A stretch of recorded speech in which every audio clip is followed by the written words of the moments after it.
बाबा की जय। अवतार मेहर बाबा की जय। अवतार मेहर बाबा की जय। ప్రీతమ భగవత్ ప్రేమికులందరికీ హృదయపూర్వక జై బాబా. మరి ఈరోజు ఏర్పాటు చేయబడిన ఈ ప్రత్యేక సందర్భం మన ఆత్మీయ సోదరుడు శ్రీను భౌతికంగా మన మధ్యన లేకపోవడం, అది మనం గుర్తుపెట్టుకోవాలి. ఆయన శాశ్వతంగా ఎప్పుడూ ఉన్నాడు, కానీ భౌతికంగా ఆ రూపంలో మన మధ్యన లేడు అనేటువంటిదే ఈ సందర్భం. ఒకసారి ఒక గురువు గారిని ఒక శిష్యుడు అడిగాడు, అయ్యా, ఎంతకాలం మానవుడు జీవిస్తే వాడి జన్మ సార్థకత, జన్మ ధన్యమైనట్లు అని. ఆ గురువు గారు చెప్పారు, నాయన, ఒక వ్యక్తి 100 సంవత్సరాలు జీవించినా వాడి వలన వాడికి కానీ ఇతరులకు కానీ ఏ ఉపయోగము లేకపోతే వాడు జీవించినట్లే లెక్క కాదు. కానీ ఒక వ్యక్తి తక్కువ కాలం జీవించినా కూడా నలుగురికి ఉపయోగపడి అతని వలన అతనికి అతని కుటుంబానికి కూడా ఉపయోగపడినప్పుడు అతను శాశ్వతంగా జీవించినట్లే.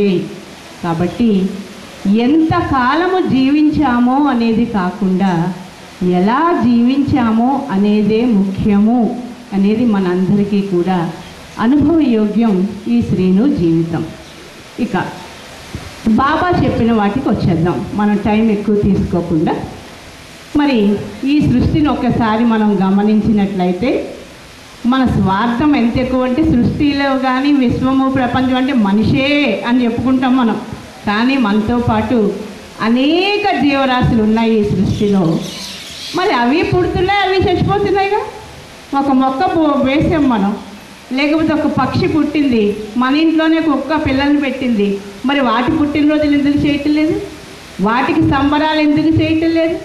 అవి చనిపోతున్నాయి, వారాల తరబడి మనం బాధపడుతూ కూర్చుంటున్నామా? ఏమైనా రకరకాలైనటువంటి హంగులు హంగామాలు చేస్తున్నామా?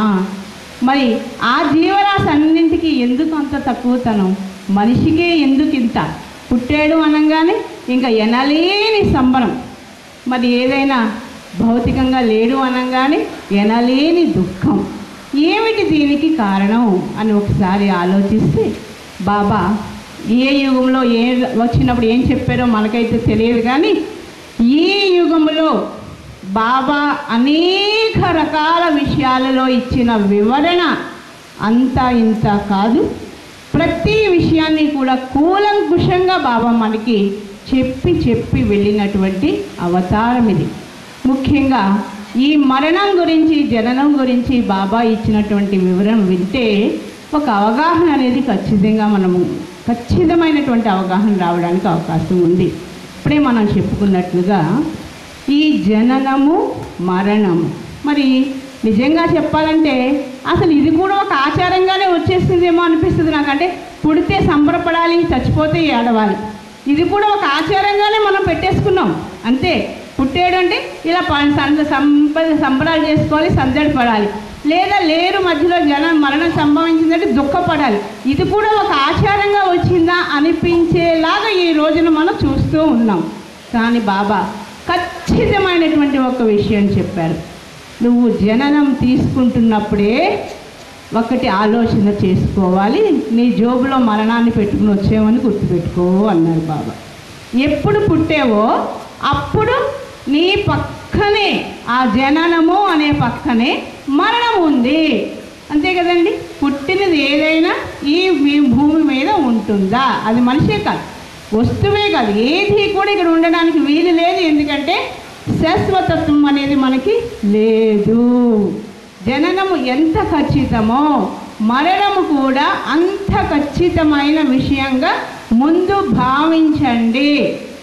నిన్నే ఎప్పుడొకసారి విన్నాను నేను, రోజు కూడా మళ్ళీ జన్మించాము అనేటువంటి ఆనందంతో జీవించమని ఉంది అక్కడ. అంటే ఇప్పుడు ఇందాక మనం అనుకుంటున్నాం, ఇందాక నుంచి శ్రీను నిమిషంలో మాయమైపోయాడు అని. అలా ఎప్పుడు ఏమవుతుందో తెలియదు కాబట్టి మనం రేపు పొద్దున లేచిన తర్వాత ఓహో ఈవేళ నేను జీవించున్నాను కాబట్టి ఇవాళ నాకు పండగ, అంత ఈ రోజంతా నేను ఆనందంగా గడపాలి ఖచ్చితంగా అనేలాగా జీవించమని చాలామంది ఈ మధ్య ఎక్కువగా చెప్తూ ఉన్నారు. ఎందుకంటే జీవనము అంత యాంత్రికము అయిపోయింది, అంత అన్ఎక్స్పెక్టెడ్ కూడా అయిపోయింది. అసలు అది ఎప్పుడు ఏంటనేది ఎవరికి తెలియకుండా ఉంది. కాబట్టి అయితే బాబా చెప్పిన దాన్ని మనం కొంచెం సేపు చెప్పుకుందాం. ముందుగా జననము. ఈ జననానికి కారణానికి ముందుగా మనం ఈ మనిషి యొక్క విలువ ఏంటి, మనం ఎందుకు దుఃఖిస్తున్నాము అనేది ఏంటంటే, మనకు ఉన్నటువంటి 3 శరీరాలు, స్థూల, సూక్ష్మ, మానసిక శరీరాల్ని ఎవ్వరము గుర్తించట్లే. మనకు తెలిసింది భౌతికమైన స్థూల శరీరము మాత్రమే. బాబా చెప్తే మనకు అర్థమైంది మనకి 3 శరీరాలు ఉన్నాయి అని, స్థూల, సూక్ష్మ, మానసిక శరీరాలు ఉన్నాయి అని. అయితే 100కి 99 మందికి తెలిసినటువంటి విషయం ఏమిటి, ఒక్క భౌతికమైన ఈ స్థూల శరీరానికి సంబంధించిన అనుభవము మరియు దానికి సంబంధించిన ఐడెంటిటీ. ఇప్పుడు మనం తెల్లగా ఉన్నారు, నల్లగా ఉన్నారు, డబ్బున్న వాళ్ళు, డబ్బు లేని వాళ్ళు, పొడవుగా ఉన్నారు, పొట్టిగా ఉన్నారు, టీచర్ గారు, లాయర్ గారు, ఏంటివన్నీ అంటే ఒక కలర్తోనో, శరీరానికి సంబంధించిన ఆకృతితోనో, మనకున్న పొజిషన్తోనో, మనకున్న స్థితిగతులతోనో నిరంతరము మనం ఐడెంటిఫై అయి ఉన్నాము. అక్కడే ఆగిపోతున్నాం మనం.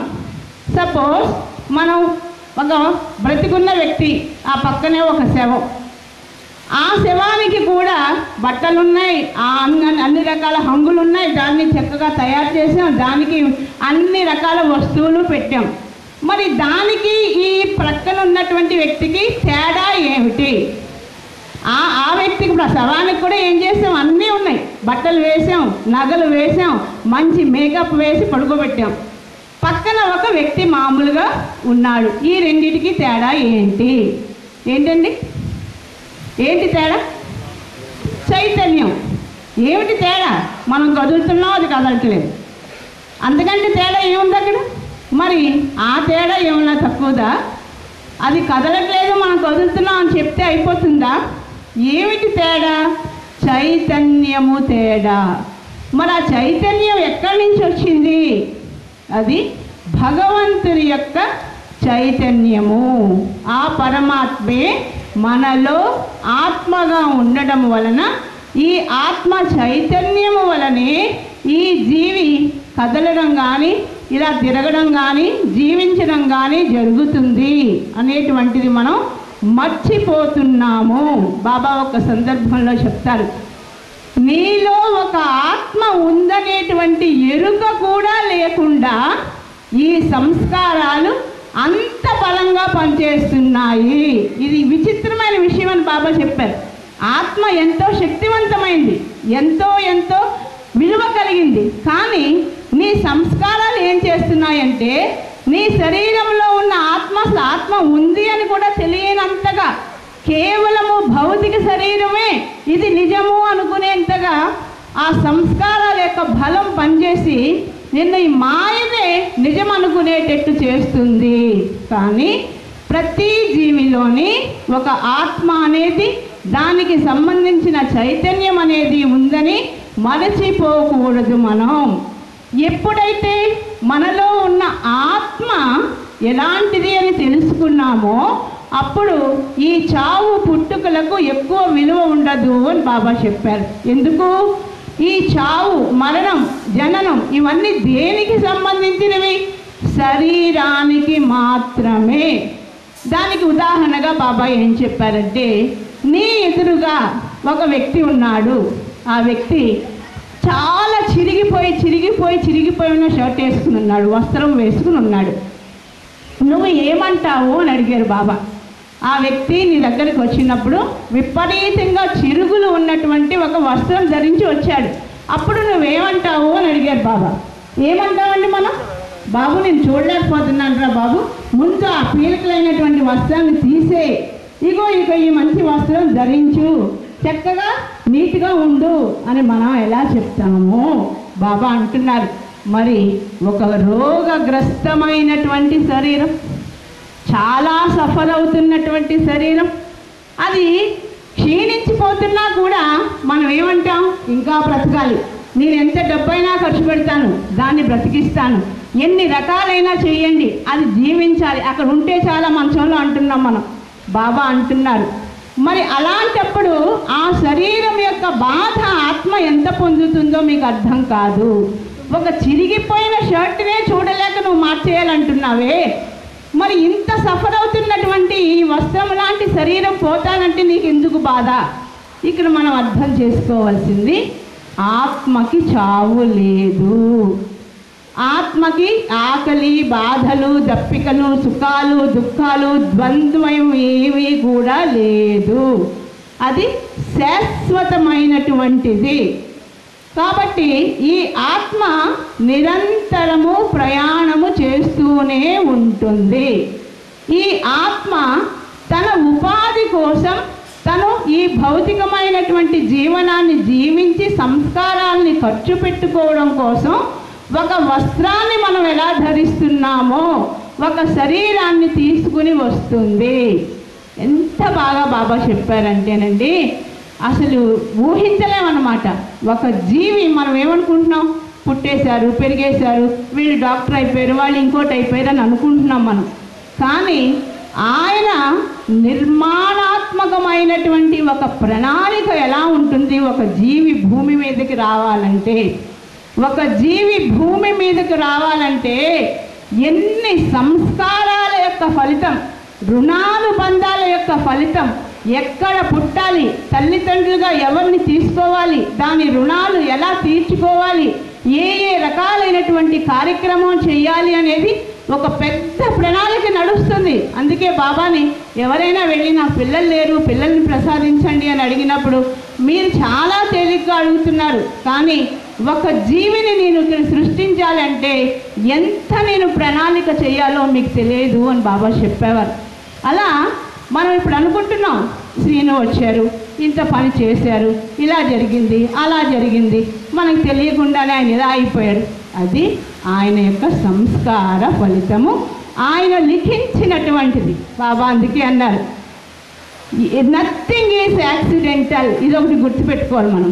Nothing is accidental, everything is pre ordained and destined అన్నారు బాబా. నా ప్రణాళికలో everything is pre ordained and destined, it is destined, nothing is accidental. ఈరోజు ఇక్కడ లేడు, ఇప్పుడు మనం ఇక్కడ కూర్చున్నాం, మనమే కూర్చున్నాం ఇక్కడ, అంటే మనకే అర్హత ఉంది. ఈ రోజున ఆ మల్లికి పాడిన పాటలు హృదయంలోంచి మనందరికీ కూడా ఎంత ఆనందాన్ని ఇచ్చి ఆ ఆనందం అనుభవించే అర్హత మనకే ఉంది. ఎంతోమంది ఉండొచ్చు. అలా ప్రతీదీ డెస్టిన్, దానిలో ఎలాంటి సంశయము లేదు. ఇంకొకటి, రుణానుబంధాలు అనేవి ఉంటాయి.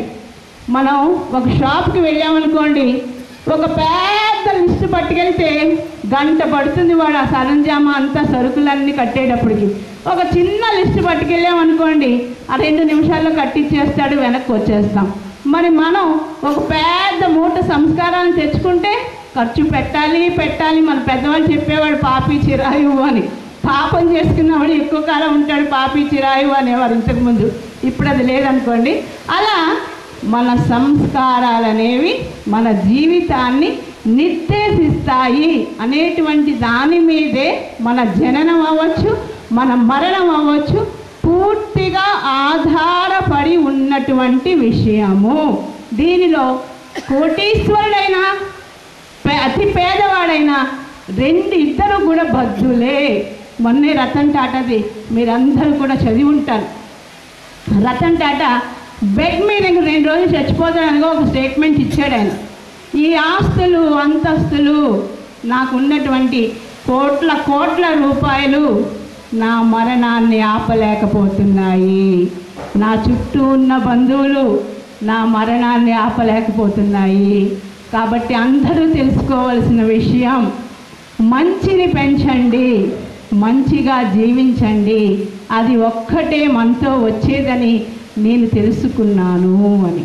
కాబట్టి మనం భౌతికంగా కోటీశ్వరుడైతే గొప్పనో, ఇలా మన ఊహలు ఎన్నో రకాలైనటువంటి ఆలోచనలతో మనం ఉంటాం. కానీ భగవంతుని శాసనం ముందు అందరూ సమానమే. అందరికీ 6 అడుగులు గొయ్యే. ఎవరికి కూడా ఆయన ఏమి తాజ్మహల్ కట్టి రెడీగా ఉంచలేదు. వీడు కోటీశ్వరుడనో, వీడు నా ప్రేమికుడనో, అందరికీ అదే సమానమైనటువంటి స్థితి. ఎందుకంటే ఆయనకు అందరూ సమానమే కాబట్టి, ఆ సృష్టిలో భాగమే కాబట్టి. ఇక మరణము అనేది మరి మనం ఏడవాలా నవ్వాలా, ఇది ఒకటి ముఖ్యమైనటువంటి విషయం. కర్మకాండలు ఇదే మనల్ని వేపేస్తున్నటువంటి ప్రశ్న. ఎంత మనం అలవాటు పడిపోయామంటే సమాజం కోసం జీవించడమే, సమాజాన్ని సంతృప్తి పరచడానికే మన రోజువారీ విధానాలలో మనం నిరంతరము బతకడానికి అలవాటు పడిపోయి ఉన్నాం. వాటి వలనే ఎక్కువ అనర్థాలు జరుగుతున్నాయి అనేది బాబా ఖచ్చితంగా చెప్పారు. ముఖ్యంగా ఈ యుగంలో బాబా చేసినటువంటి అతిపెద్ద సహాయము, అది కూడా మనం గమనించాల్సింది ఏంటంటే కాలమాన పరిస్థితులకు అనుగుణంగా ఆయన ఇచ్చారు. అది మర్చిపోకూడదు మనం. ఎంతసేపు బాబా ఇదొద్దన్నారు అదొద్దన్నారని నెగిటివ్గా కాదు మనం చెప్పుకోవాల్సింది. అక్కడ ఎందుకు చెప్పారు బాబా, ఇప్పుడే మనం అనుకున్నాం, ఇప్పుడు ఇక్కడే కూర్చున్నాం. మనం క్యాటరింగ్ వచ్చింది. మరి ఒక రోజు మనకు ఒకప్పుడు మనం క్యాటరింగ్ తెప్పించుకునే వాళ్ళమా? వెళ్దాం కొంచెం పాతకాలానికి. ఎంత పొయ్యిలు పెట్టి వండేవారు, ఎంతమంది ఒక చనిపోయిన వాళ్ళ ఇంట్లో ఎంతమంది ఉండేవారు 11 రోజులు, ఎంతమంది ఉండేవారు వాళ్ళకి తోడుగా. ఈ రోజున ఎవరున్నారు? సొంత కొడుకు కూతురు కూడా ఉండే అవకాశం లేదు ఈ రోజున. అమ్మ నేను మళ్ళీ వెళ్ళొస్తాను, ఈ లోపు నువ్వు ఏడవకుండా కూర్చో అని చెప్పే పరిస్థితులు ఈ రోజున ఉన్నాయి. మరి ఆ కాలమాన పరిస్థితులకు అనుగుణంగానే భగవంతుడు అన్నీ నిర్దేశించాడని మర్చిపోతున్నాం మనం. ఎంతసేపటికి నా సనాతన కాలంలో ఉన్నవే మనం చెయ్యాలంటే ఆ సనాతన కాలంలో అక్షరాలు ఇసుకలో రాయించారు. ఈ రోజు కంప్యూటర్లో ఎందుకు చేస్తున్నాం మనం? దీన్ని యాక్సెప్ట్ చేస్తున్నాం, కానీ కొన్నిటిని యాక్సెప్ట్ చేయలేకపోతున్నాం మనం. మరి పిజ్జాలు బర్గర్లు ఎందుకు తింటున్నాం? మరి ఆ రోజుల్లోలాగా దిబ్బరొట్టెలు తినాలిగా మనం, ఆ దిబ్బరొట్టెలే తినాలి కదా, మరి ఎందుకు తింటలేదు? వీటిని నచ్చుతున్నాయి, కొన్ని నచ్చట్లే. కొన్నిటికి ఎగ్జాంప్షన్, కొన్ని మనకి నచ్చినవి మనం చేసుకుంటున్నాం.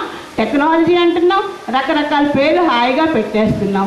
అంటే మనకి ఇక్కడ సరైన అవగాహన లేకపోవడం. కానీ అందుకే బాబా ఇచ్చేశారు, అవగాహన ఇచ్చేశారు. ఏమని ఇచ్చారు? ఏమిటి మరణం యొక్క తాత్పర్యము, మరణం యొక్క సారాంశం ఏంటి అన్నారు అని చెప్పారు బాబా. ఒక జీవి ఇందాక మనం చెప్పుకున్నట్లుగా ఆయన ఇచ్చే ప్రకారం వాడికి ఉన్నటువంటి సంస్కారాలు అవ్వచ్చు, రుణానుబంధాలు అవ్వచ్చు, ఆ జీవి యొక్క ఆ శరీరం వస్త్రము అనేటువంటి ఆ శరీరం ఇంకా ఇంకొక కొత్త జీవనాన్ని వెతుక్కుంటూ వెళ్ళిపోయే సమయం వచ్చినప్పుడు ఎవ్వరూ ఆపే పని లేదు, అయిపోతుంది. ఓకే, మరి మరణించిన తర్వాత ఏమిటి పరిస్థితి? ఇక్కడే మనం ఎన్నో రకాలు చెప్పేసుకుంటాం, మన ఇష్టం అది. చచ్చిపోయిన తర్వాత వాళ్ళు ఏమవుతారో మనకు అనవసరం, కానీ మన ఇంటర్ప్రిటేషన్స్ మాత్రం విపరీతంగా ఉంటాయి. అయితే బాబా ఇచ్చింది ఏంటో చూద్దాం.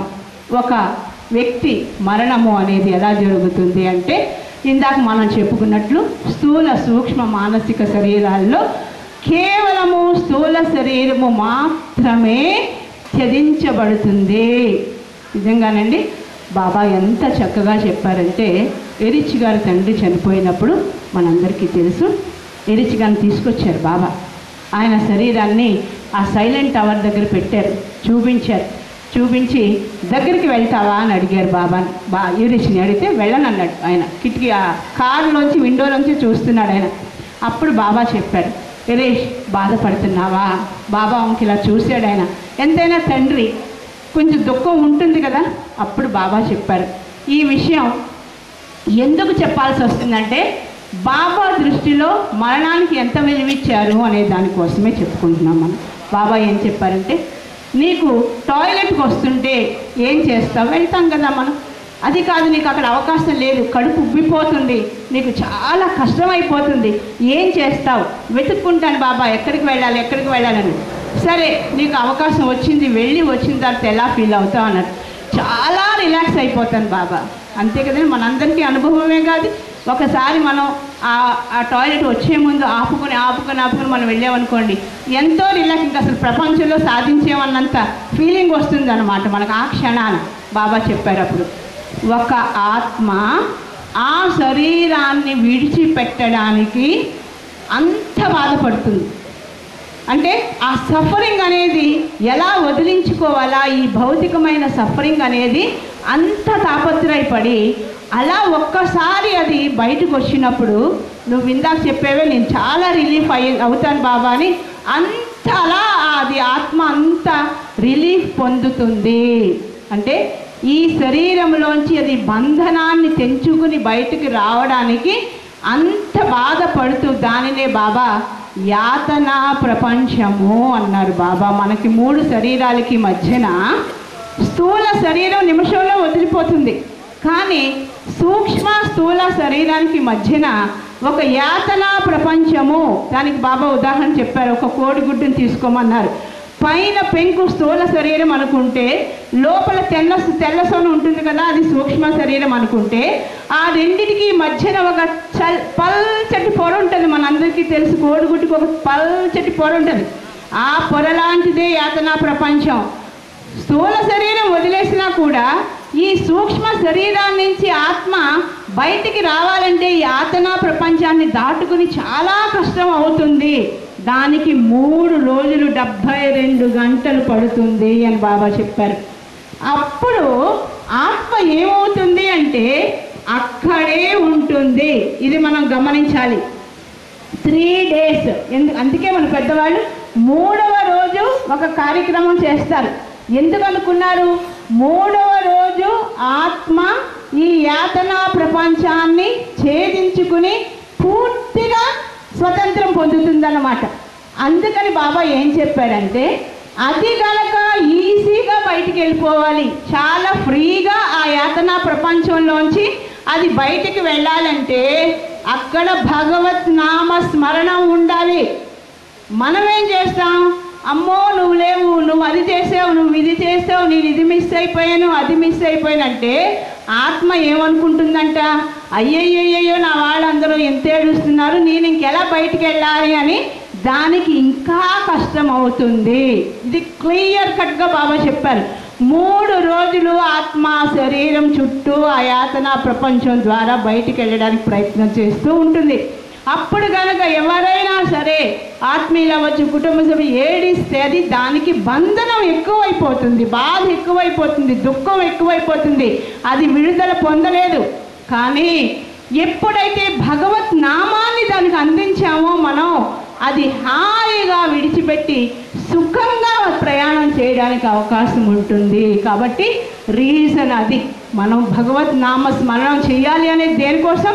ఆ రోజుల్లో కూడా నైట్ అంతా కూడా నామాలు పెట్టేవారు, స్మరణం చేయించేవారు, భజనలు చేయించేవారు, భగవద్గీత పక్కన పెట్టారు ఎవరైనా ఇప్పటికీ కూడా. ఎందుకు? ఆ నామ స్మరణం తప్ప మిగతాది ఏది ఆ జీవికి అప్పుడు ఉపయోగపడదు. వాడిని ఎంత పొగిడినా వాడికి అనవసరం. ఆ యాతనా ప్రపంచం నుంచి అది బయటికి వెళ్ళాలి అంటే నామము తప్ప, భగవంతుని నామం తప్ప ఇంకొకటి దానికి అక్కడ ఉపయోగపడదు. కాబట్టి ఖచ్చితంగా చేయాల్సిన ఒక పని ఏమిటి అంటే ఆయన నామస్మరణము. ఈ తర్వాత మనందరం దుఃఖం, అదే నరకం, స్వర్గం ఇప్పుడే మనందరం చెప్పుకున్నాం. శ్రీను గురించి చెప్పాం, బాబాలో ఐక్యమైపోయాడు మనం అందరం చెప్పేసుకుంటున్నాం. మనకి బాబా చెప్పిన దాన్ని బట్టి మనం అంటున్నాం.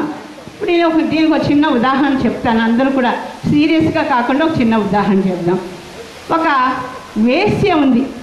ఆ వేశ్య, ఆ రోజుల్లో మనందరికీ తెలుసు, వేశ్యలు వీళ్ళందరూ కూడా దూరంగా ఉండేవాళ్ళు. ఆ వీధుల్లోంచి ఎవరు వెళ్ళేవాళ్ళు కాదనమాట. ఎందుకంటే వాళ్ళు చూస్తే కూడా పాపం ఆ వేశ్య మొహం అని. అలా ఆ వేశ్యలు ఉన్నటువంటి చోట ఒక ముసలి వేశ్య ఆవిడ వీధిలో వాకిలి తుడుస్తూ ఉంటే అక్కడే కొంచెం దూరంలో ఒక నది ఒడ్డుంది. అక్కడ స్నానం చేసిన 2 ఘనాపాటీలు, అంటే వేదాలు చదివినటువంటి వాళ్ళు అనమాట. వాళ్ళు ఎక్కడికో వెళ్ళాలని ఇలా వస్తూ ఈవిని చూసి, చిచ్చి ఇది మనకి ఎదురొచ్చిందేంటి, ఈ వేసి లోపలికి వెళ్ళిన తర్వాత మనం వెళ్దాము అని చెప్పి పక్కన నుంచి ఉండిపోయారు. ఈలోపు ఏం జరిగిందంటే ఒక శవం, ఎవరో చచ్చిపోయారు. ఆ శవం అలా తీసుకెళ్తూ ఆ వేశ్య వాకలు తుడుస్తుంది కదా, అటు నుంచే తీసుకెళ్తున్నారు. ఆ వేశ్య ఏం చేసిందంటే వాళ్ళ ఇంట్లో ఉన్న ఒక చిన్నపిల్లని పిలిచి ఏమే ఇట్రా అంది. అమ్మాయి వచ్చింది. మా అమ్మ ఏమిటి అంది. అమ్మ ఆ శవం స్వర్గానికి వెళ్తుందా నరకానికి వెళ్తుందా చూసి రావే అంది. వీళ్ళు అక్కడే నుంచున్నారు ఈ గణాపాటీలు. వీళ్ళకి కొంచెం షాక్ అయింది. ఏంటేంటి స్వర్గానికి వెళ్తుందా నరకానికి వెళ్తుందా ఈ శవం? ఈ ముసలది ఆ పిల్లని పిలిచి వెళ్ళి చూసి రమ్మంటుంది. ఏంటి పిల్లకి ఏమైనా శక్తులు ఉన్నాయా? ఇది వెళ్ళి ఏం చూసి వస్తుంది? వీళ్ళకి అర్థం కాలేదు. ఏంటో తెలుసుకోవాలని అక్కడే నుంచున్నారు. ఆ పిల్ల పరిగెత్తుకెళ్ళింది. కొంచెంసేపు పరిగెత్తుకెళ్ళి మళ్ళీ రైమని వచ్చి మామ ఆ శవం స్వర్గానికి వెళ్తుంది అని లోపలికి వెళ్ళింది. వీళ్ళకి ఇంకా మతిపోయింది. ఇదేంటి ఇది ఇంకా విచిత్రంగా ఉంది. అది పరిగెత్తుకెళ్ళడం ఏంటి, రావడం ఏంటి, మళ్ళీ ఇలా చెప్పడం ఏంటి? వీళ్ళు ఇంకా ఆగలేదు. ఇప్పుడు గణాపాటీలు ఇవన్నీ మర్చిపోయారు వాళ్ళు. దీని దగ్గర ఏదో శక్తులో ఏవో ఉన్నాయి. ఇదేమిటి ఇలా చెప్పి స్వర్గానికే వెళ్తుందని నిర్ణయం చేశారు వీళ్ళిద్దరూ కలిసి. గబగబా పరిగెత్తుకుని ఆవిడ దగ్గరకు వచ్చారు. అమ్మా నువ్వేమనుకోకపోతే ఇప్పుడు ఈ జరిగిన దానికి అర్థం ఏంటి అని అడిగారు. అసలు ఆ పిల్లకి ఎలా తెలుస్తుంది స్వర్గంకి వెళ్తుందని? అప్పుడు ఆవిడ అంది, అయ్యా మీకు చెప్పగలిగినంత గొప్పదాన్నా నేను ఆఫ్టర్ ఆల్.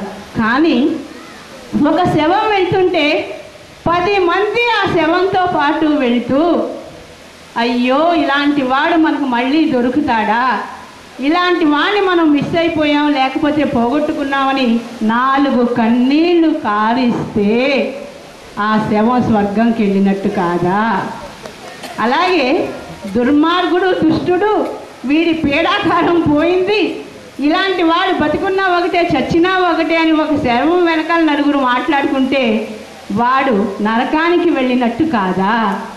ఇప్పుడు ఇతను ఏం చేశాడు? వెళ్తూ ఉన్నప్పుడు 4 వెనకాల వెళ్ళారు. 4 చక్కగా మాట్లాడుకుంటున్నారు. ఆ పిల్ల వినింది, వచ్చి చెప్తుంది, అమ్మ వాడు స్వర్గానికి వెళ్ళాడు అని. ఇంకా అంతకంటే ఏం కావాలి మనకి? 4 బ్రతికున్నంత కాలంలో 4 సంపాదించుకున్న ప్రతి ఒక్కరు స్వర్గానికే. వీడు ఎందుకు అనుకున్నవాడు ప్రతి ఒక్కడు నరకానికే వెళ్తాడనేది ఒక తాత్పర్యం. సో మనకి ఇక్కడ అర్థం కావాల్సింది, మనం పెద్దవాళ్ళు ఏం చేశారంటే వాళ్ళు చాలా తెలివైన వాళ్ళు. భయం అనేది మనలో క్రియేట్ చేశారు. భయాన్ని క్రియేట్ చేశారు. మీరు ఎప్పుడైనా గమనించండి, ప్రతి ఆచార సంప్రదాయాన్ని మనం గమనించిన రోజున మనకు ఒకటి తెలుస్తుంది. దానిలో అర్థం ఉంది, అర్థం లేదని చెప్పడానికి అవకాశం లేదు. కానీ దానిలో సారాంశాన్ని మనం మర్చిపోయాం. మన కర్మ అది. ఎలా అంటే ఒక చిన్న ఉదాహరణ చెప్తాను మీకు. నేను ఒక ఇంట్లో చావు సంభవించింది. మామూలుగా కార్యక్రమం చేస్తూ ఉన్నారు. కార్యక్రమం చేస్తూ ఉంటే పాలు పెరుగు అన్నీ పెడతారు కదా. వాటి కోసం ఒక పిల్లి, వాళ్ళ ఇంట్లో పెంపుడు పిల్లే అది నల్ల పిల్లి తిరుగుతుంది. ఆ వాసనకి అది కావాలి నాకు అని. ఆమె ఆ ఇంటికల్లా ఇల్లాలు ఏం చేసింది, ఒక గంప తీసుకొచ్చి అక్కడే మోతేసింది. ఆ పిల్లి మీద మోతేసింది. ఈలోపు పూజారి ఇక్కడ అన్నీ చేస్తున్నాడు. ఇంటికి వచ్చిన వాళ్ళు అందరూ అడుగుతున్నారు, ఆ గంపలో ఏముంది అని. పిల్లి ఉందండి, పిల్లి ఉంది అని చెప్తుంది. ఆ పిల్లి కనబడుతుంది. దానిలోంచి ఆ రోజుల్లో చిల్లులు గంపలు కదా, నల్ల పిల్లి కనబడుతుంది. వాళ్ళు ఏమని ఊహించారు, ఓహో ఇలాంటి కర్మకాండ చేసినప్పుడు ఒక నల్ల పిల్లిని తెచ్చి గంప మోతేసి పెట్టాలన్నమాట. అక్కడే అసలు నిజంగా జరిగింది ఏంటి, అది తిరుగుతుందని దానికి ఆ కాళ్ళకి అడ్డం పడుతుందని అలా గంప వేసింది అక్కడ. దానిని ఏం చేసాం, ఒక ఆచారంగా మార్చేసాం మనం. ఈ రోజుకి ఎంత డబ్బైనా ఖర్చు పెట్టి ఆ నల్ల పిల్లి తీసుకొచ్చే వాళ్ళు ఆ సంస్కారం చేస్తారట. ఈ రోజుకి ఉంది అది ఆచారం. ఆ గంపేసి మూత పెట్టాలి. మరి ఎంత అమానుష్యం అది. ఇలాంటివే ఉన్నాయి మనకి. నిజమైనటువంటి ఆచారము, నిజమైన ఖచ్చితమైన అవగాహనతో కూడింది ఉంటే ఇట్స్ ఓకే.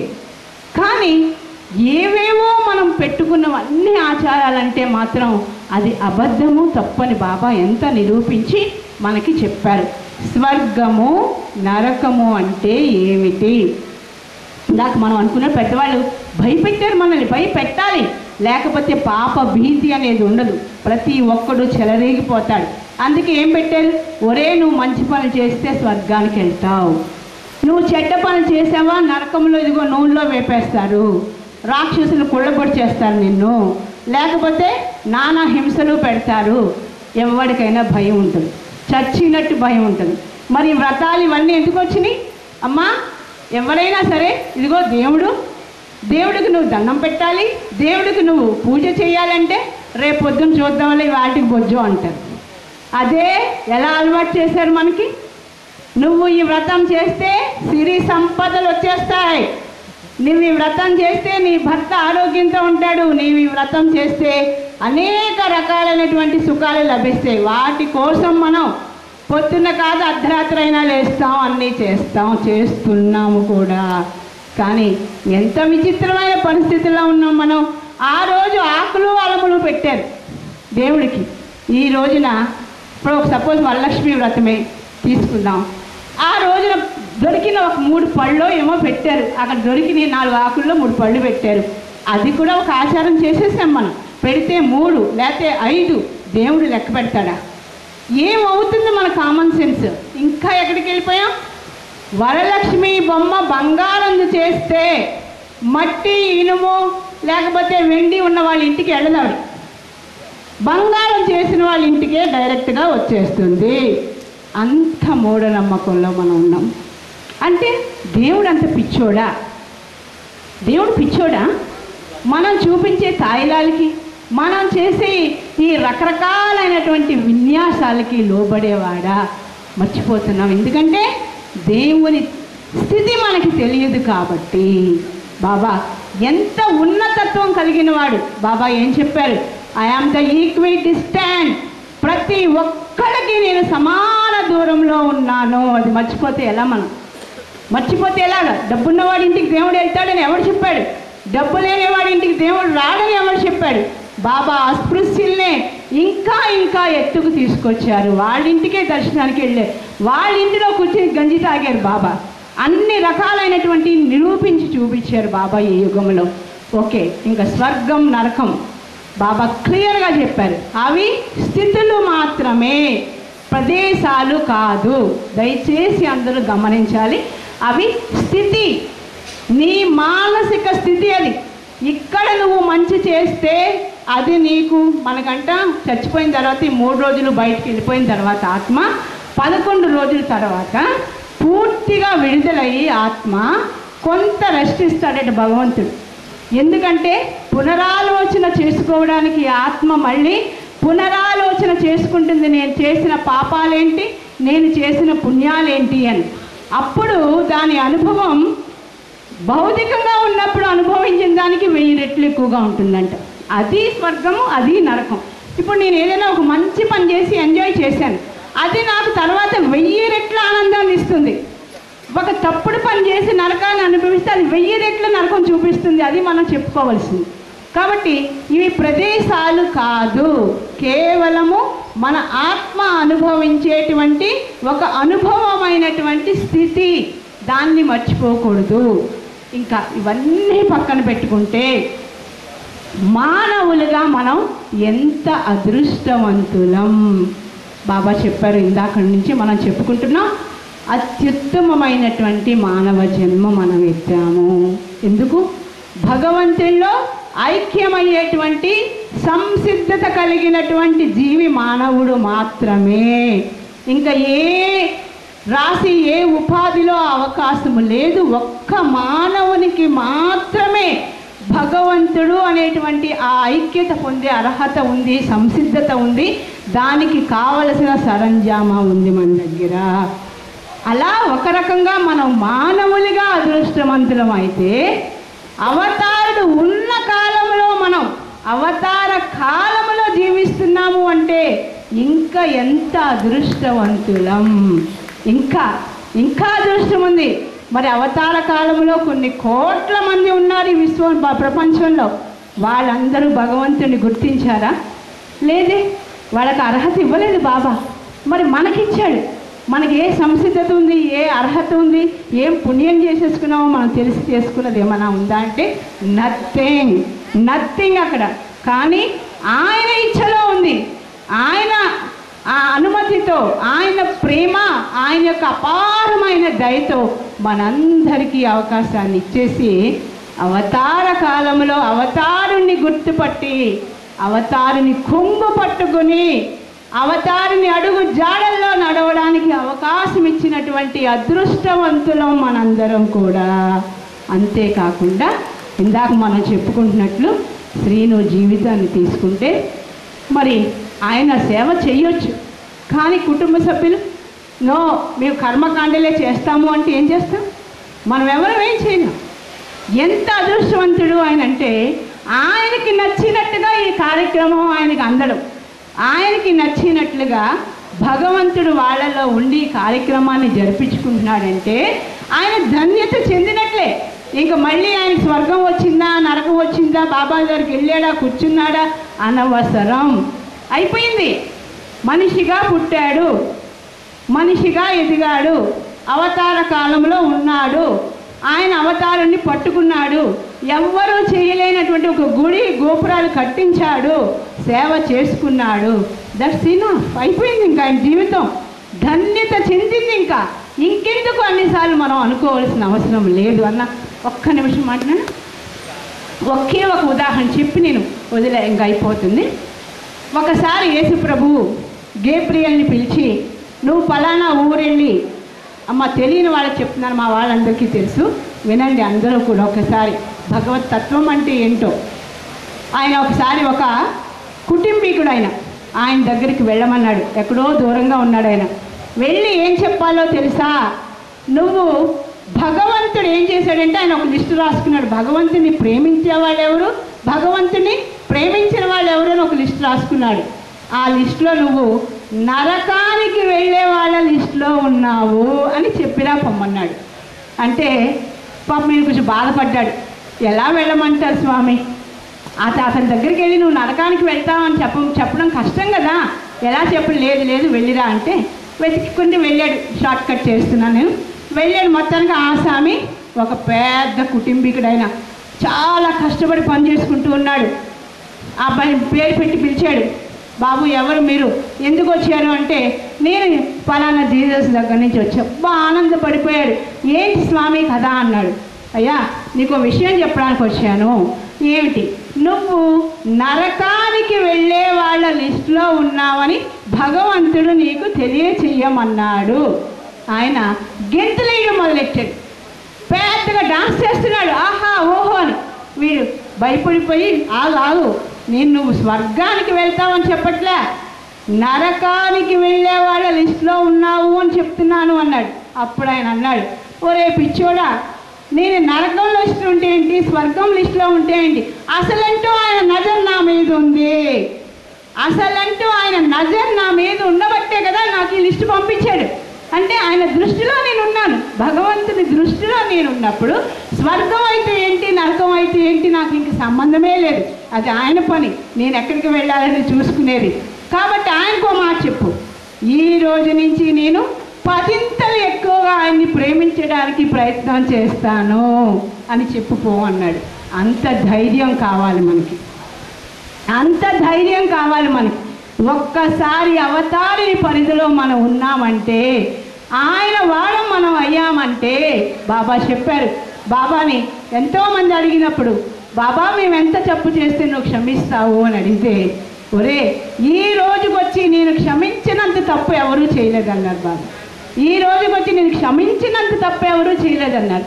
బాలనాటి ఒక సందర్భంలో ఏడుస్తూ బాబాని అడిగాడు, బాబా నేనున్నటువంటి పరిస్థితుల్లో నిన్ను అనుమానిస్తున్నాను, నువ్వు అసలు దేవుడివేనా అని నాకు అనుమానం వస్తుంది, నా కష్టం అలా ఉంది, నేను ఒక అర్భకుణ్ణి, నేను ఏం చెయ్యాలి, నిన్ను నమ్మలేకపోతున్నాను అన్నప్పుడు బాబా 2 చేతులతో తీసుకుని ముఖం, డోంట్ యూ ట్రస్ట్ మీ, నువ్వు నన్ను నమ్మలేవా, నువ్వు ఎంత ఆపదలో ఉన్నా నా వాడివే, నన్ను దూషించినా నా వాడివే, నన్ను కాదన్నా నా వాడివే, డోంట్ యూ ట్రస్ట్ మీ అన్నప్పుడు ఆయన దుఃఖంతో నన్ను క్షమించు బాబా అని అడిగితే, మన మధ్యన క్షమాపణలేంటి, నువ్వు నా వాడివి నేను నీ వాడిని, మన ఇద్దరి మధ్యన క్షమాపణలేంటి అని కౌగిలించుకుని ఆయన్ని ఓదార్చారని బాలనాటు చెప్పినప్పుడు ఏం అర్థమవుతుంది మనకి, ఒక్క క్షణం. అందుకే కబీర్ అంటాడు, కోటాను కోట్ల జన్మలెత్తినా ఎన్ని గుడులు గోపురాలు కట్టించినా, ఎన్ని సేవలు చేసినా దొరకనటువంటి అదృష్టం సద్గురు సాంగత్యంలో అర నిమిషం ఉంటే చాలు. అలాంటిది మన జీవితాలే ఆయన పాదాల దగ్గర పెట్టుకుని బతకాలని కోరుకుంటుంటే ఆయన ఎంత మురిసిపోతాడు, ఎంత ఆనందపడతాడు, ఎంత సాయం చేయడానికి ముందుకు వస్తాడు, ఎంత మనవాడు అని ఆయన ఆదరంగా మన దగ్గర ఉంటాడో ఆలోచించుకుంటే మనం ఎలా జీవించాలో మనకు అర్థమవుతుంది. ఇక మరి మనకి సమయాభావం, అన్న నిలబడి కూడా చాలాసేపు అయిపోయింది. జై బాబా. చాలా సంతోషం మనకి ఈ అవకాశం బాబా ఇచ్చినందుకు. అవతార్ మెహర్ బాబా. అవతార్ మెహర్ బాబా की जय, అవతార్ మెహర్ బాబా की जय। మెహర్ ప్రభు ఏ తెరువెలుగమురా నీ చరణములే శరణమురా, నీ చరణములే శరణమురా, శరణమురా, శరణమురా। మెహర్ ప్రభు ఏ తెరువెలుగమురా నీ చరణములే శరణమురా, నీ చరణములే శరణమురా, నీ చరణములే శరణమురా, శరణమురా, శరణమురా। జలచరములవోలే గిలగిలా కొట్టుకొనుచుంటి మీరా ఈ భ్రాంతిలో, జలచరములవోలే గిలగిలా కొట్టుకొనుచుంటి మీరా ఈ భ్రాంతిలో, నీ ప్రేమ సాగరమున కలిపి నలిపి చేర్చరా నీ చెంతకు ఆ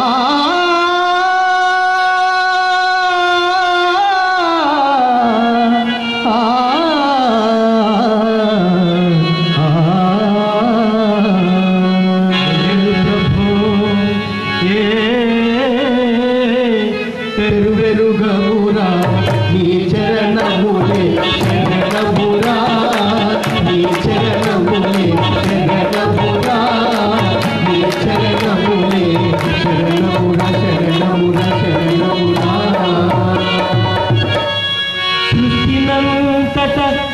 సృష్టినంతట ప్రతి జీవిలో కాంచుచుంటి మీరా నిన్ను నిరతము, కానీ కాంచలేకుంటిరా నించేరు ప్రవేశ ద్వారమెచటనో,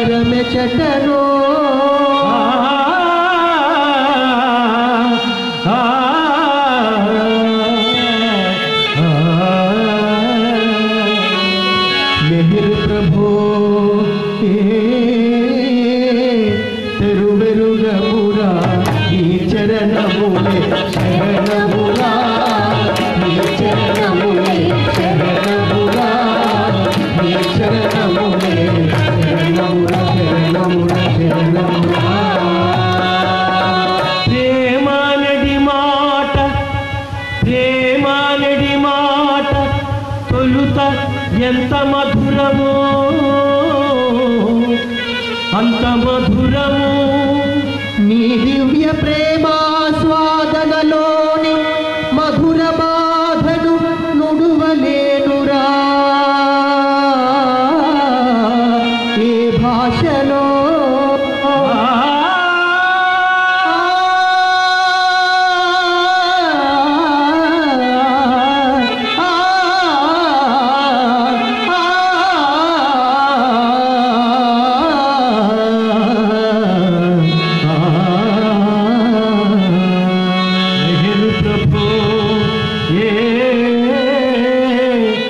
తెరువెలుగమురా నీ చరణములే శరణమురా, నీ చరణములే శరణమురా, నీ చరణములే శరణమురా, శరణమురా, శరణమురా।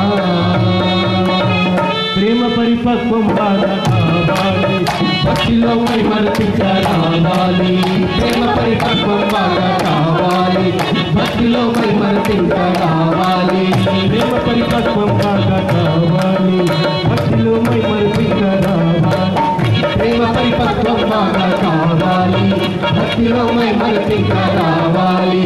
జీవిత చక్ర క్రింద నలగాలి, జీవిత చక్ర క్రింద నలగాలి, సంస్కార ముద్రలు బాగా చెరగాలి, జీవిత చక్ర క్రింద నలగాలి, సంస్కార ముద్రలు బాగా చెరగాలి, ప్రేమ పరిపక్వం బాగా కావాలి, భక్తిలో మైమరపింక రావాలి, ప్రేమ పరిపక్వం బాగా కావాలి, భక్తిలో మైమరపింక రావాలి.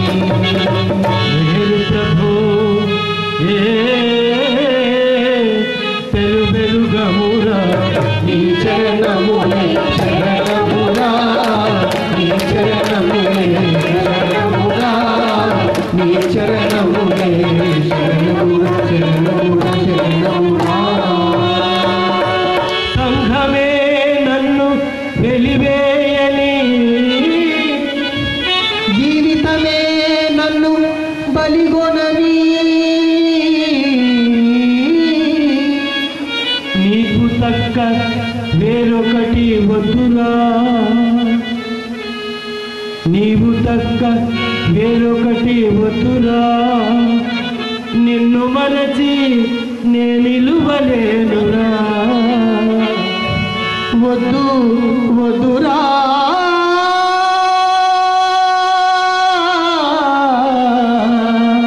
వేరొకటి వద్దురా. మెహరు ప్రభు పెరుగమురా నీ చరణములే శరణమురా, నీ చరణములే శరణమురా, నీ చరణములే శరణమురా, శరణమురా, శరణమురా. పంచభూతములే స్తంభించిపోని, భూమి ఆకాశములే కము కాని, నిన్ను మరచి నీ కొంగు విడచి క్షణముండలేనురా భగవాన్.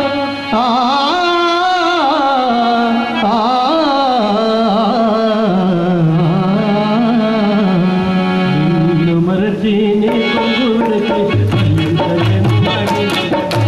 నిన్ను మరచి నీ కొంగు విడచి భరించలేమురా వియోగ బాధ, నిన్ను మరచి నీ కొంగు విడచి భరించలేమురా వియోగ బాధ, నిన్ను మరచి నీ కొంగు విడచి భరించలేమురా వియోగ బాధ.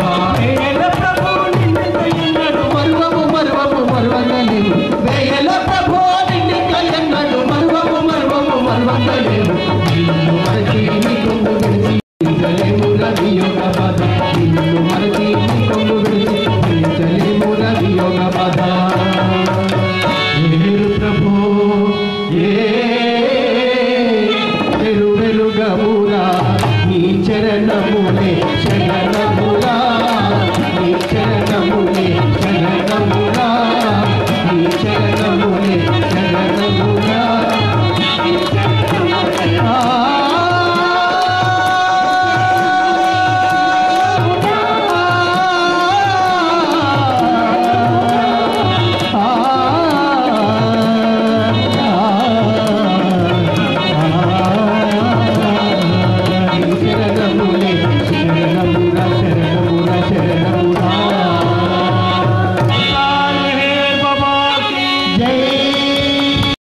अवतार मेहर बाबा की जय, अवतार मेहर बाबा की जय,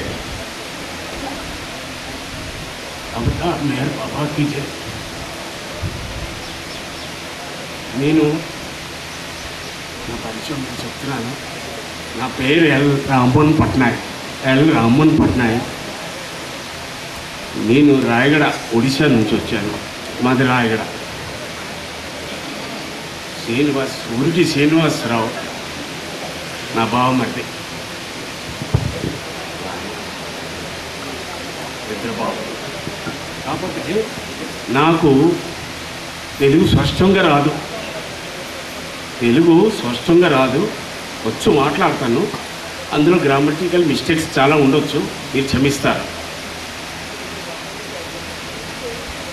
ఉరిటి శ్రీనివాసరావు నా పెళ్ళి అయ్యేసరికి 1983 నాకు అనకాపల్లి సంబంధం ఉరిటోతో అయింది. అప్పటికి చిన్నవాడు, చాలా కష్టజీవి. చిన్నప్పటి నుంచి నేను గమనించాను, మీ ఎవరికి తెలియదు. బాగా భక్తులుగా మీకు పరిచయం వహించాడు. కానీ అప్పటికి మా మామగారు అవతార్ మెహర్ బాబా అని నాకు ఫోటో చూపించేవారు. అవతార్ మెహర్ బాబా అతనికి ఏదో సరదా కదా అతను చూస్తున్నారు అని అనుకునేవాడిని, కానీ అంత లోతుగా నేను ఎప్పుడు వెళ్ళలేదు. తర్వాత మళ్ళీ మా బావగారు అంటే మా శ్రీనివాస్ తాలూకా అన్నయ్య గారు, అతనిలో అంత నేను చూడలేదు. కానీ ఎంత కృషి చేశాడో మా శ్రీను అంటే, చిన్నప్పటి నుంచి కష్టజీవి. తర్వాత బాబా భక్తుడు ఎప్పుడు ఇయ్యాడు అంటే ఆ వీళ్ళందరిలోనే బాబా గారు ఉన్నారు, మీరందరూ బాబా భక్తులే. కాకపోతే అతనిలో ఎంత ఉన్నాడు అన్నది నేను చెప్తా. నాతో ఉన్నప్పుడు బావగారు వచ్చారు, బావగారికి ఇది చూడాలి, బావగారికి అది చెయ్యాలి. ఏ మార్కెట్కి వెళ్తే మార్కెట్కి వచ్చి పట్టుకెళ్ళేవాడు. అక్కడ మనకి మా చాయిస్ బట్టి మాకేదో అతను కొనిచ్చేవాడు. సినిమాకి పట్టుకెళ్ళి కూర్చొని పదా మనం సినిమాకి కూర్చుందా అంటే సినిమా కూడా చూసేవాడు కాదు. సినిమా చూడడం నాకు తెలియదు. అతను సినిమా ఒకరోజు చూశాడు కూర్చొని అని నాకు తెలియదు ఆ రోజు. ఇప్పుడు బాబా భక్తుడు అయిపోయిన తర్వాత మరి బాబా తప్ప రెండో మాట అతనిలో నేను ఎప్పుడు వినలే. భోజనమైన మానేసి మన డైలీ హ్యాబిట్స్లో కొన్ని మానుకోను. అతను ఏదన్నా మానిస్తాడేమో కానీ బాబా ఈ మాట, బాబా పలుకు అన్నది అతని నోట్లో ఎప్పుడూ కూడా నేను మర్చిపోయడానికి నేను అనుకోలేదు. ప్రతి ఒక్క వ్యక్తి, కుటుంబ సభ్యులే కాదు, బయట వ్యక్తి కూడా ఏదైనా కష్టం చెప్పాడు అంటే వాళ్ళకి ధైర్యం ఇచ్చేవాడు. ఏం చేశాడు, ఏం ఇచ్చాడు, ఏం అలాగున్నాడు అన్నది కాదు, ధైర్యం ఇచ్చేవాడు. మీరు దానికి బాధపడిపోవద్దు, అది ఎలా చేయాలి, ఏం చేయాలి అనేసి వాళ్ళకి సలహా ఇచ్చేవాడు. మరి ఎంతవరకు సహాయం చేశాడో లేదా అన్నది మీ అందరికీ తెలుసు. నాకు తెలిసినంత మాత్రంగా ఇక్కడ మీ అనకాపల్లిలో ఒక సెంటర్ కట్టించాడు అప్పుడు ఆ రోజులో. తర్వాత మొన్న విన్నాను చౌడవరంలో ఒకటి కట్టించాడు. ప్రతి బాబా గారి తాలూకా ఎక్కడ ఉంటే అక్కడికి వెళ్ళేవాడు.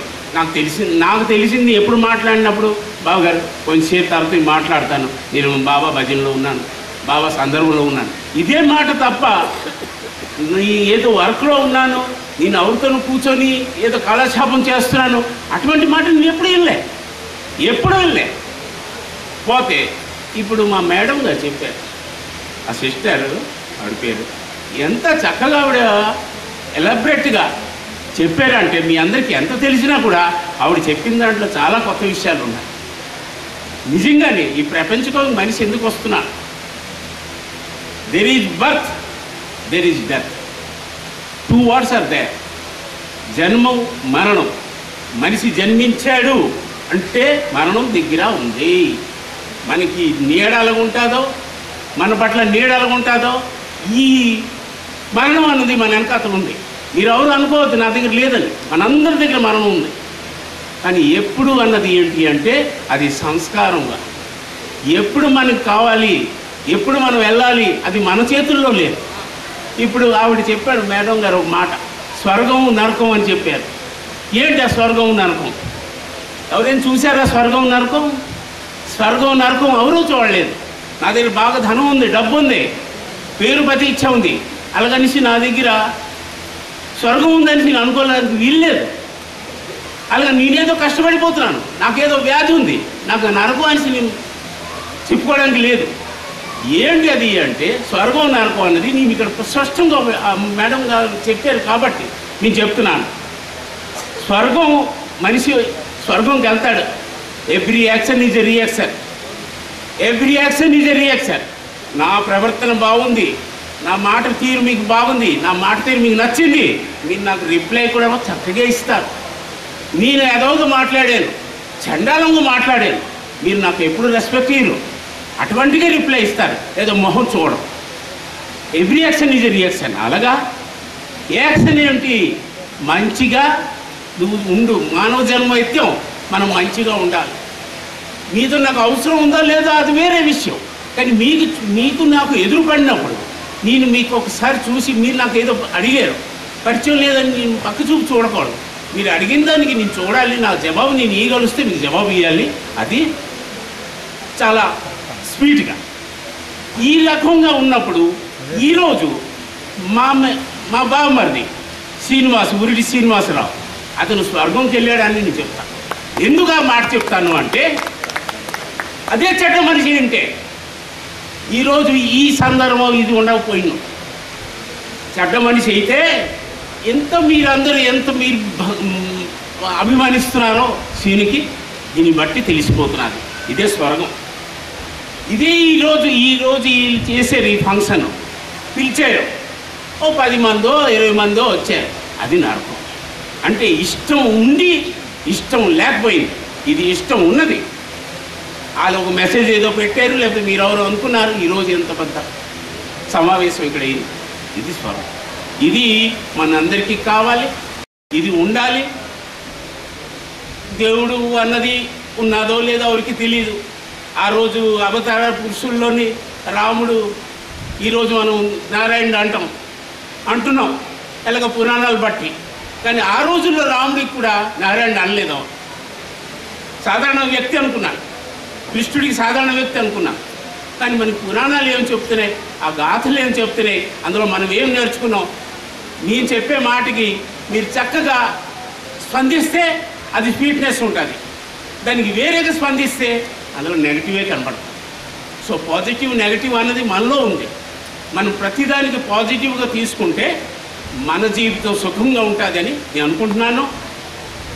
ఆడ అక్కడ ఉన్నాడు, కానీ ఆడ ఆత్మ తప్పకుండా శాంతి వస్తుంది.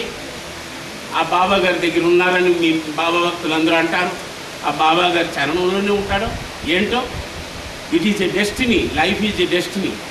ఇప్పుడు మనం ఏంటి అనుకుంటున్నాం, మనం ఏంటి అనేది కాదు, ఎప్పుడు ఏంటి అవుతుందని మన చేతిలో లేదు. ఎందుకంటారా, రకరకాల వ్యసనాలు ఉన్న మనుషులు, రకరకాల వ్యసనాలు ఉన్న మనుషులు వ్యక్తులు బ్రతుకుతూనే ఉన్నారు. నాకు తెలిసి మీ అందరికీ తెలుసేమో, అతనికి టీ కూడా తాగడానికి ఒక అలవాటు లేదు. అంత మంచి అలవాట్లు ఉండేవి. మరి అంత మంచి అలవాట్లు ఉన్నప్పుడు హెల్త్ పరంగా కూడా అతను ఉండాలి కదా. కాకపోతే కాదు, అది సంస్కారం బట్టి ఆ డెస్టినీ మన చేతిలో లేదు. ఆ డెస్టినీ అతను పోయాడు, ఎర్లీగా పోయాడు. మనం ఎవరికైనా ఆశీర్వదిస్తే 100 సంవత్సరాలు బతుకు అని మా పెద్దలు చెప్పారు ఆ రోజుల్లో. ఈ రోజుల్లో సైన్స్, మెడికల్ సైన్స్ ఏం చెప్తున్నది, 60 years మన ఏజ్ లిమిట్ అని. మరి అతనికి అంతే, ఇంత 60 అయితే 57, 58 అంతలో పోయాడు. మీ అందరికీ వదిలిసిపోయాడు, ఒక వ్యక్తికి పోయాడు. వాళ్ళ ఫ్రెండ్స్కి నేను విన్నాను, చాలా చక్కగా చెప్పారు. అతను ఉంటే మాకు చాలా బాగుండేదండి, మాకు మరికొంచెం వృద్ధి చెందుతుండేదండి. అందరూ భక్తులందరికీ చాలా ఇష్టపడిన వ్యక్తి అతను. ఆ వ్యక్తికి ఎందుకు మరి అక్కడ బాబా గారి దగ్గరికి బాబా గారు పట్టుకెళ్ళారు అనేసి మీరు అన్నప్పుడు అతని డెస్టినీ అది. అతను ఇష్టపడ్డాడు, ఇతను ఇష్టపడ్డాడేమో. ఎందుకు ఇష్టపడ్డాడు అనేసి నేను అంటున్నానంటే, ఆ రోజు హాస్పిటల్ పట్టుకెళ్ళినప్పుడు పెద్ద అబ్బాయికి చిన్న అబ్బాయికి చెప్పాడంట అతను, మరి నేను బాబా గారి దగ్గరికి వెళ్ళిపోతున్నాను రా, అమ్మకి అందరికీ చక్కగా చూసుకోండి అనేసి. ఇప్పుడు పిల్లలిద్దరు అన్నారంట, అదేంటి నాన్న మాట్లాడుతున్నారని. మరి వాళ్ళు చెప్పిన మాట నేను చెప్తున్నా. ఆ రోజు నేను లేను, మా కొమ్ములో ఉన్నాను, ప్రయాగరాజులో ఉన్నాను, రాలేపాను.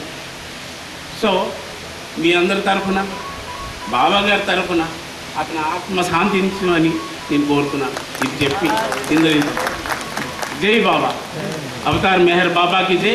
అవతార్ మెహర్ బాబా గారి కోసం నాకు ఎటువంటి అతని తాలూకా హిస్టరీ ఏం తెలీదు. సో నేను దానికోసం ఏం చెప్పలేదు. ఏదైనా తప్పునంటే క్షమించు. ఈ సందర్భంలో ఈ ఇద్దరికి, శ్రీనివాస్ కొడుకు హర్షబాబు, యతీష్ గారు, వీళ్ళిద్దరు చిన్నోళ్ళు. వీళ్ళిద్దరికి ఒకే మాట నేను చెప్పాను కూడా ఇది వరకు. ఈ సందర్భంలో మీ అందరి దగ్గర చెప్తున్నాను, ఇద్దరికి మీరు ఎంతలా కృషి పడతారో తెలియదు, కానీ మీ నాన్న తాలూకా పేరు మీరు ఎదురు తెచ్చుకోండి.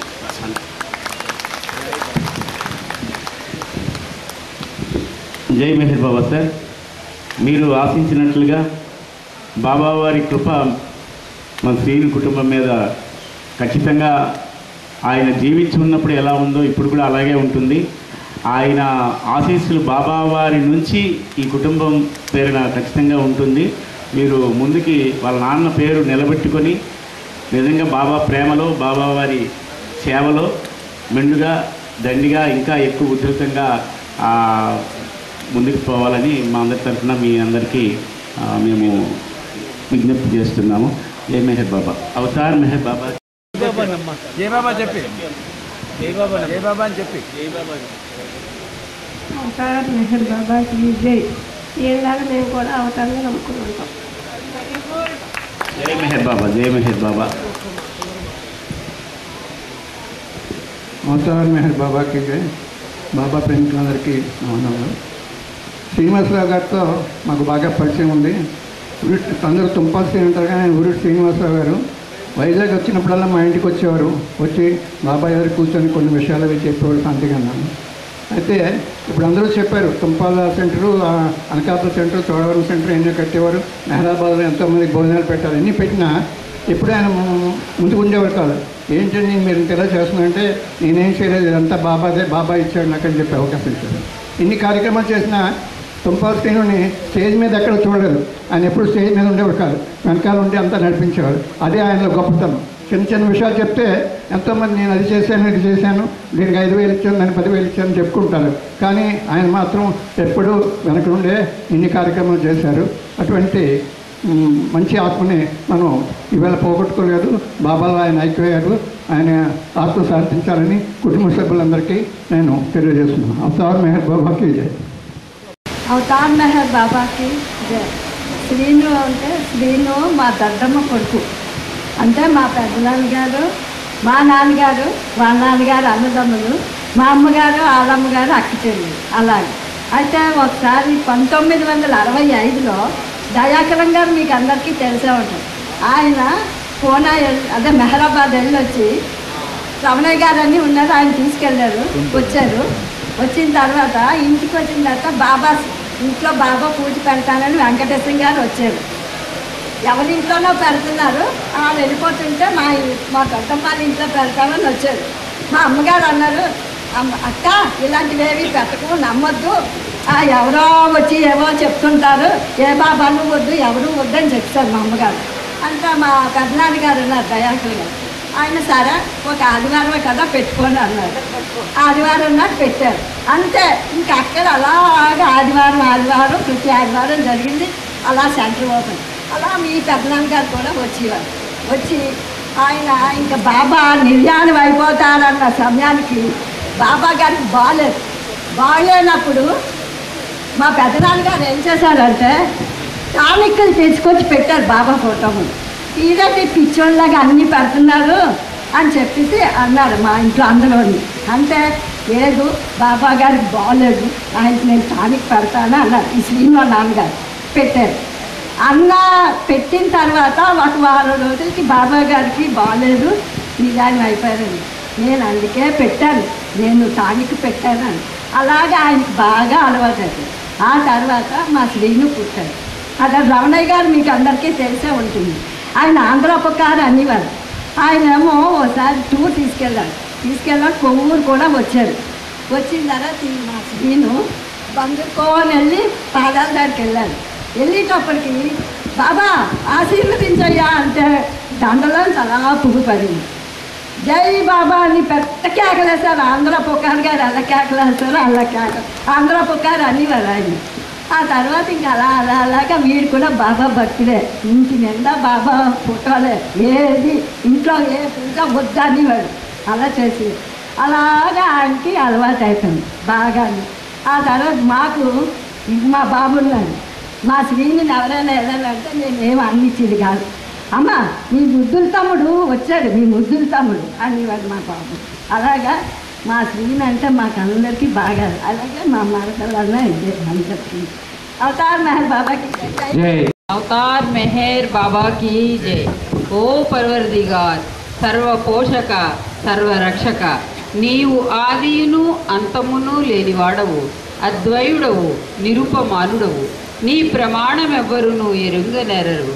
నీవు వర్ణము, నామము, రూపము, గుణములు లేనివాడవు. నీవు అపరిమితుడవు, గంభీరుడవు, ఊహాతీతుడవు, భావనాతీతుడవు, శాశ్వతుడవు, నాశము లేనివాడవు. నీవు అవిభాద్యుడవు, దివ్య చక్షువులతో గాని నిన్నెవ్వరూ చూడజాలరు. నీవు ఎల్లప్పుడూ నుంటివి, నీవు ఎల్లప్పుడూ నున్నావు, నీవు ఎల్లప్పుడూ నుందువు. నీవు అంతటనూ గలవు, నీవు అన్నింటనున్నావు, మరి నీవు అంతటికీ అన్నింటికీ ఆవలనుందువు. నీవు ఆకాశమున గలవు, పాతాళమున గలవు. నీవు వ్యక్తుడవు, అవ్యక్తుడవు, అన్ని భూమికలయందున్నావు, అన్ని భూమికలకు అతీతుడవు. నీవు 3 లోకములలోనున్నావు, ముల్లోకములకు ఆవల కూడానున్నావు. నీవు అగోచరుడవు, స్వతంత్రుడవు. నీవు సృష్టికర్తవు, ప్రభులకు ప్రభుడవు, అందరి మనస్సులను హృదయములను ఎరిగినవాడవు. నీవు సర్వశక్తిమంతుడవు, సర్వవ్యాపివి. నీవే అనంత జ్ఞానము, అనంత శక్తియు, అనంత ఆనందమును. నీవు జ్ఞాన సాగరుడవు, సర్వజ్ఞుడవు, అనంత జ్ఞానివి, త్రికాలవేదివి, జ్ఞానమే నీవు. నీవు సర్వదయాళుడవు, నిత్య శుభంకరుడవు. నీవు ఆత్మలకెల్లా ఆత్మవు, అనంత గుణ విశిష్టుడవు. నీవు సత్య జ్ఞాన ఆనందముల త్రిమూర్తివి. నీవే సత్యమునకు మూలము, ప్రేమ మహాసాగరుడవు. నీవు పురాణ పురుషుడవు, సర్వోన్నతుడవు. నీవు ప్రభుడవు, పరమేశ్వరుడవు. నీవు పరుడవు, పరాత్పరుడవు.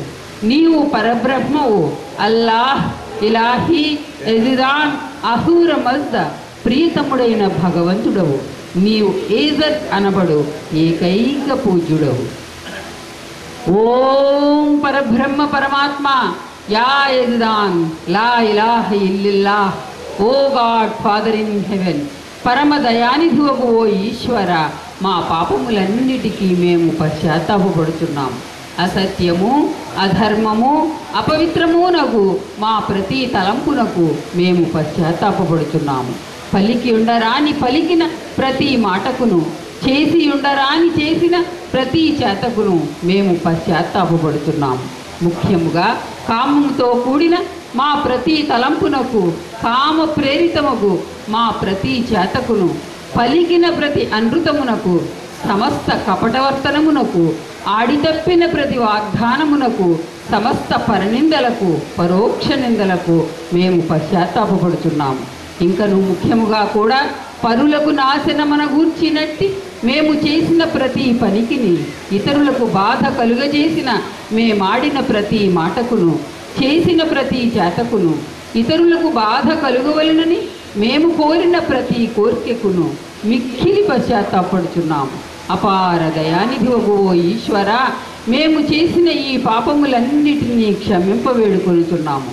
తలపులలో, మాటలలో, చేతలలో నీ ఇచ్ఛానుసారము చేయజాలక నిరంతరము విఫలులమగుచున్న మమ్ములను క్షమింపవేడుకొనుచున్నాము.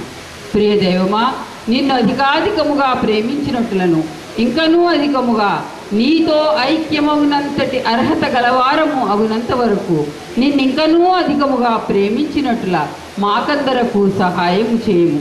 మరియు చిట్ట చివరి వరకు బాబా కొంగును దృఢముగా పట్టుకొనుటకై మాకందరకు సహాయము చేయము. అవతార్ మెహర్ బాబా కీ జై, అవతార్ మెహర్ బాబా కీ జై. అందరూ గట్టిగా అనాలి, అవతార్ మెహర్ బాబా కీ జై. ఆ దివ్యమంగళ స్వరూపాన్ని తిలకిస్తూ బాబా నామాన్ని స్మరిస్తూ మా సోదరుడు శ్రీనివాస్ చక్కటి ఉన్నతమైన స్థానంలో బాబా తన హృదయంలో ఉంచుకోవాలని హృదయపూర్వకంగా కోరుకుంటూ ఒక్క నిమిషాన్ని మౌనాన్ని పాటిద్దాం. అవతార్ మెహర్ బాబా కీ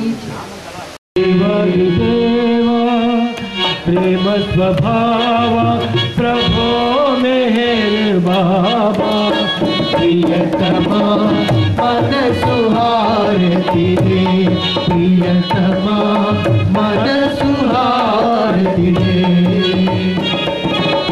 దేవాదిదేవా ప్రేమ స్వభావ ప్రభో మెహర్ బాబా, ప్రియతమా మన సుహారతి రే, ప్రియతమా మన సుహారతి రే.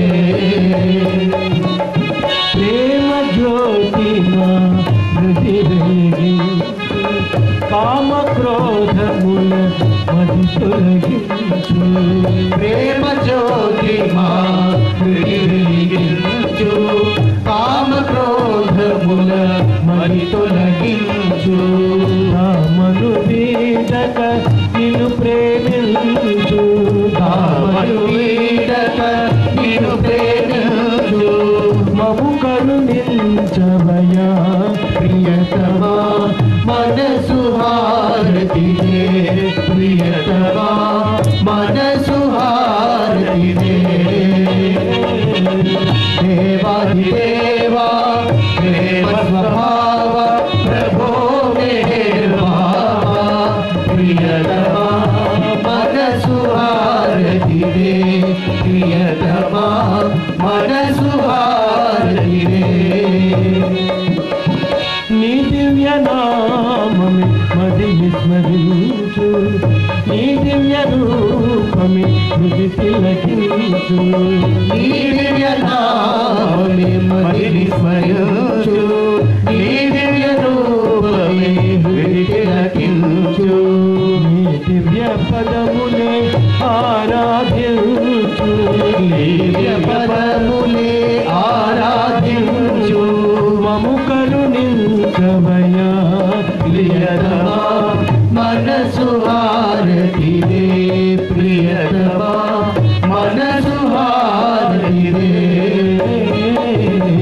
దేవాదిదేవా ప్రేమ స్వభావ ప్రభో మెహర్బాబా, ప్రియతమా మనసు హారతిదే, ప్రియతమా మనసు హారతిదే.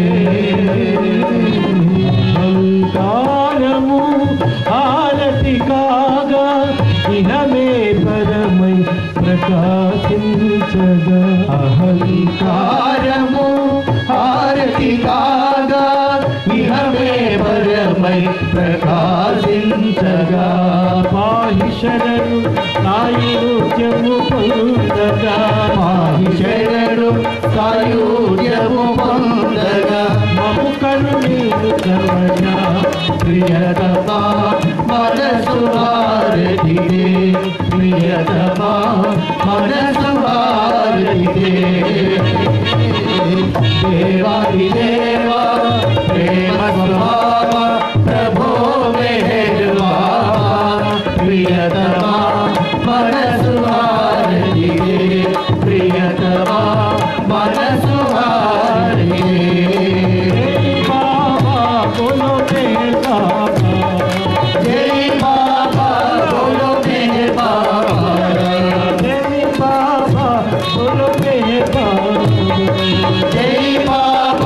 బోలో మెహర్బాబా, జై బాబా బోలో మెహర్బాబా, జై బాబా బోలో మెహర్బాబా, జై బాబా బోలో మెహర్బాబా, జై బాబా బోలో మెహర్బాబా, జై బాబా బోలో మెహర్బాబా, జై బాబా బోలో మెహర్బాబా, జై బాబా బోలో మెహర్బాబా, జై బాబా బోలో మెహర్బాబా, జై బాబా బోలో మెహర్బాబా, జై బాబా బోలో మెహర్బాబా, జై బాబా బోలో మెహర్బాబా, జై బాబా బోలో మెహర్బాబా, జై బాబా బోలో మెహర్బాబా, జై బాబా బోలో మెహర్బాబా, జై బాబా బోలో మెహర్బాబా, జై బాబా బోలో మెహర్బాబా, జై బాబా బోలో మెహర్బాబా, జై బాబా బోలో మెహర్బాబా. मेहर बाबा की